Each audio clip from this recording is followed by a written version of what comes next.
All right, 5.2 is rational numbers. We're going to be talking about what a rational number is. Before we do that, we're going to talk about the different types of numbers that we already know. We start with what you naturally start counting with. So like when you're a little baby, you don't start with 0. When they say, oh, go ahead and count, and you say 1, 2, 3, and you only count whole numbers and you start with 1. So I always like to think this is what you naturally start with. They are called natural numbers, and the letter for that would be an N.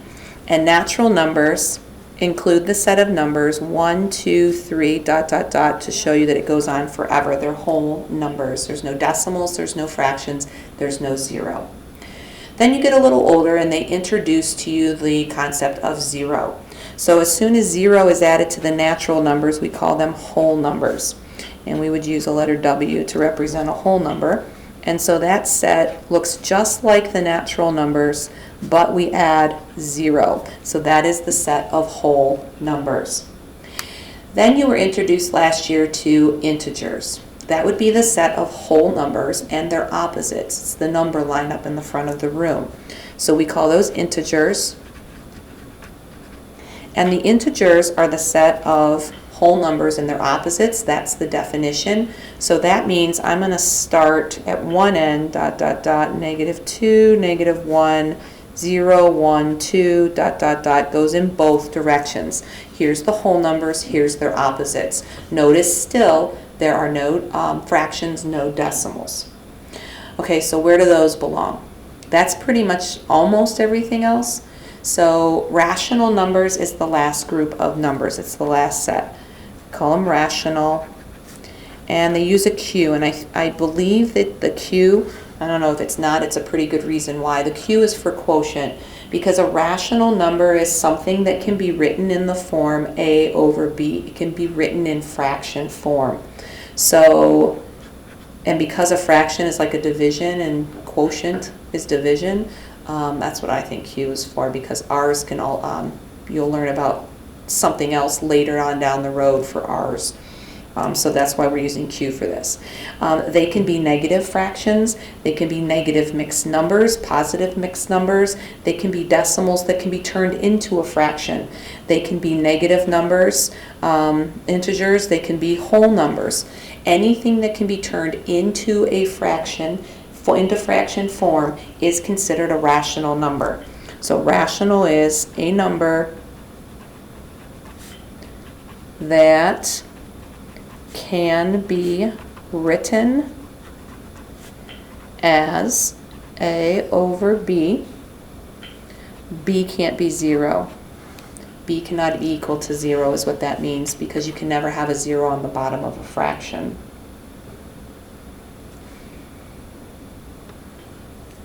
So terminating decimals can be written as fractions with a denominator of 10, 100, 1,000, and so on. So I'm going to kind of put this with 3 blanks. So that first one is tenths, as a reminder. The second one is hundredths. We put a THS on it. And the next one is thousandths. We probably won't have anything beyond 3 decimal places right now. So whatever that number is in this first one, that number would go over 10. So if your decimal was 0.3, it would be 3 over 10. If it was 0.5, it would be 5 over 10. With the hundredths, you have 2 decimal places. So that number will go over 100. And of course, the decimal is gone. Once you put it over 100, this is a fraction. This is a part, and a fraction's a part. They're equivalent. So once you put these 2 digits on top, that decimal is gone. Here you would put that 3-digit number over 1,000.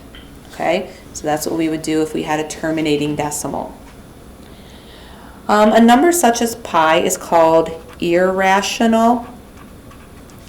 That means it's not rational. It means that it doesn't terminate and it doesn't repeat, and so I can't turn it into a fraction. So irrational might be pi, like I said, and you've seen how long pi is. It could be something that has a pattern, but it's not a repeating pattern. ... So, you know, there's 1 1, then 2 1s, then 3 1s. So that's a pattern, but it's not a repeater. And so that would be considered irrational as well, because you can't turn that into a fraction. To turn it into a fraction, it either has to terminate or it has to repeat. Okay, so let's look on the back side.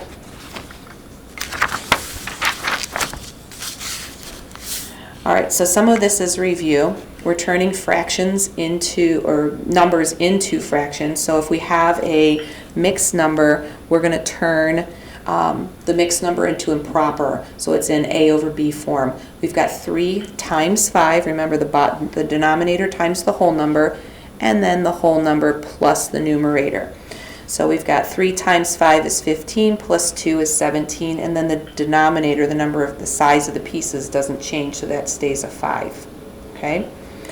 -7, any whole number or integer that's a whole number can be just put over 1. So you saw that it's negative. You could have the negative on the top, you could have the negative on the bottom, or you could have the negative in the middle. As long as there's one negative, it means it's a -7 if you were going to reduce it. So it doesn't matter if the negative's on the top or the bottom, these two things are equal. The negative could also be out in front, and that would also be equal.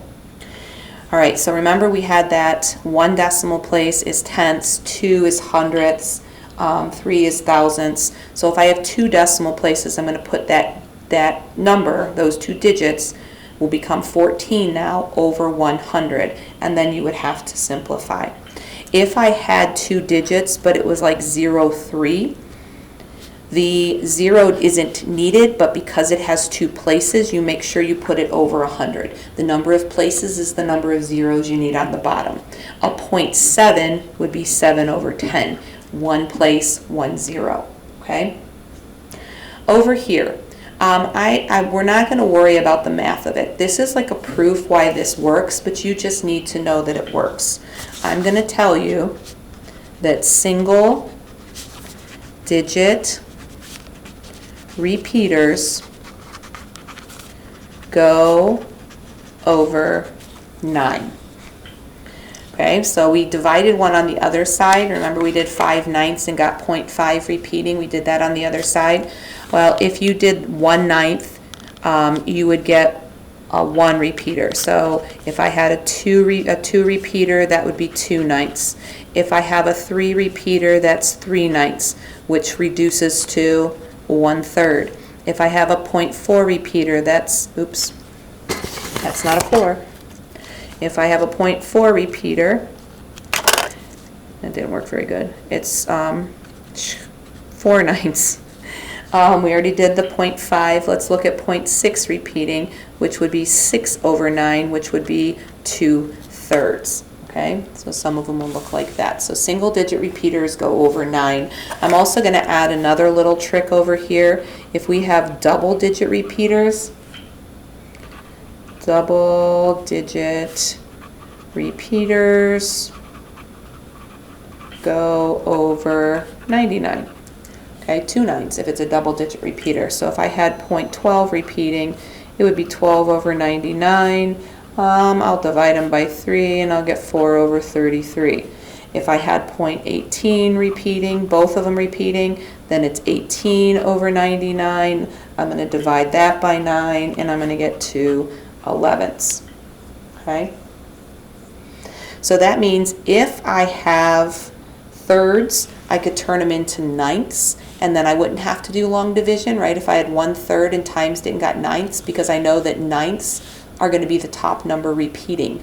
So that would take away one long division there. If I have 11ths, I can times by 9, and then I know I have a double digit repeater. Well, if the number is only 9, it's going to be 0, 9, and the 0 and the 9 are going to repeat over and over and over again.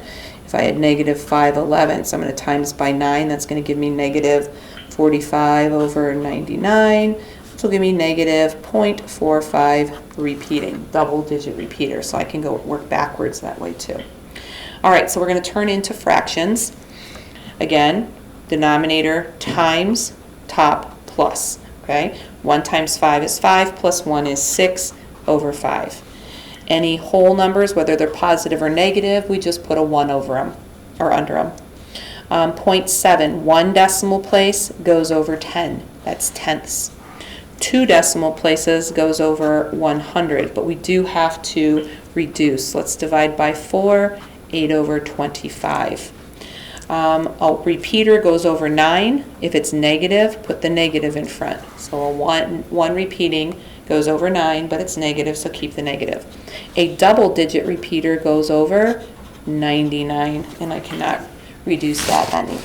The other thing you're going to need to do is identify what groups or what sets the numbers belong to. So if I have a negative 12, when you start at your on your list, let's start on our list. Let's show my list.